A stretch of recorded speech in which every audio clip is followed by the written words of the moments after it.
अहमद और अली बचपन के दोस्त थे। दोनों एक ही मोहल्ले में रहते और हर काम साथ करते।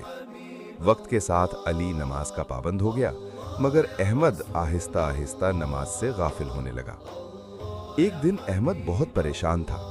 उसका दिल बेचैन था और किसी बात में सुकून नहीं मिल रहा था। अली ने नरमी से पूछा, दोस्त क्या बात है? अहमद ने आह भरी, पता नहीं दिल को सुकून क्यों नहीं मिलता। अली मुस्कुराया और बोला, मैं जब भी परेशान होता हूँ नमाज मुझे सुकून देती है, आओ मेरे साथ नमाज पढ़ो। अहमद ने हिचकिचाते हुए हाँ कर दी। दोनों मस्जिद गए और नमाज अदा की। जब अहमद ने सजदा किया तो उसकी आंखों से आंसू बहने लगे। दिल पर रखा बोझ हल्का हो गया। नमाज के बाद अहमद ने कहा, आज मुझे समझ आ गया कि असल सुकून कहाँ है। अली ने जवाब दिया, इसीलिए तो हमारे नबी सल्लल्लाहु अलैहि वसल्लम ने फरमाया कि आंखों की ठंडक नमाज में है।